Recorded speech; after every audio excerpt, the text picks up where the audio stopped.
So what do you make of the market's performance? At least it's above 4,000, higher or solid volumes, higher turnover, but still shedding 12 points. Okay, what happened in the market? We saw a lot of foreign demand today across, most blue chip counters, EABL, Barclays, Equity, KCB. So there was quite a bit of demand. We're hoping this can support the market for going forward.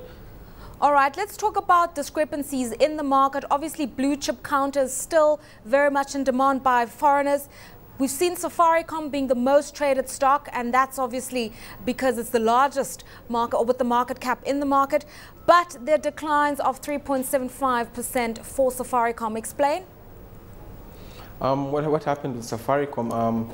Although foreigners were on the buy side for most counters, on Safaricom they were actually trading both sides, and we saw quite a bit of supply coming towards close of market. So this effectively dropped the price by some percentage points. But talking about Safaricom's price today, trading in the region of 4 shillings, 4 shillings 20, it's very much the story of the last few weeks. What's it going to take to move the price upwards? Because most people say investors believe in Safaricom and it's been a speculative buy.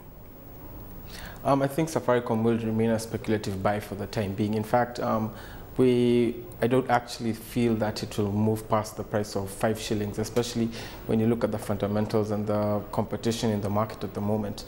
It should remain a speculative counter. As it approaches 5 shillings, what we've noticed is it tends to drop back down to levels of below 4 shillings. Let's talk about Kenyan Airways, because along with KPLC, we've seen also a very large movement of shares, 3 million shares for KQ. What do you make of this stock? Because you talk about competition, it's definitely facing competition from low-cost carriers, but there's also the case of the higher oil price. Yes, I think the higher oil price will seriously affect KQ, although information in the market is they've hedged quite well this time around. But what actually drove KQ was a lot of foreign investor interest, which we haven't seen in quite a while, I think over the last 4 to 6 weeks.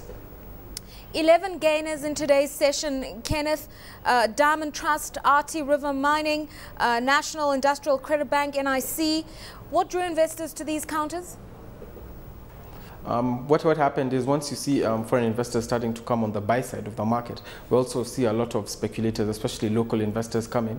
We also saw some fund managers and retail investors also coming to buy. So mostly I could say it's speculation driven by foreign investor interest, which is actually good, which we hope will support the market going forward.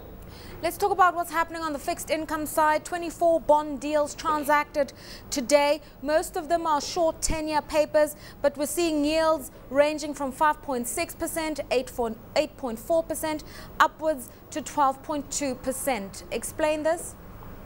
What we've been seeing in the fixed income market, especially over the last 1.5 weeks, is a lot of some of the benchmark bonds, the 5-year, the 2-year paper, the 10-year, have all moved up by about between 70 to 100 basis points. This has effectively moved up the yield curve, and the 15-year, which we're expecting at the end of this month in about 2 weeks, which initially we were estimating would come in at levels of about 11 to 11.50%. Now most of the market feels that the 15-year should be priced at levels yields of about 12 to 12.50%. Effectively, the whole yield curve has shifted upwards. We haven't seen, especially for a 5-year paper, which was being traded at levels of between 9 and 9.35. We've not seen these levels since late 2008, early 2009. So I think in the short term, we can actually agree that yields are on their way up. And just explain the variables that will impact on the fixed income side. Trading government debt. We've got inflation coming in at 9.2%, a stronger shilling, but you can't guarantee that it will be the case going forward because of the threat of rising inflation in the Kenyan economy. In comparison to the month of March, we actually don't expect there to be such a big gain in inflation. It jumped all the way from 6% to about 9.19%. In the inflation for the month of April, with the shilling gaining and it's stabilizing somewhat. Oil prices also beginning to stabilize somewhat, and some food prices, although have not dipped by a big amount, but they've also stabilized. So if inflation does jump, we don't expect the jump to be that big. Well, we actually expect it might decline somewhat.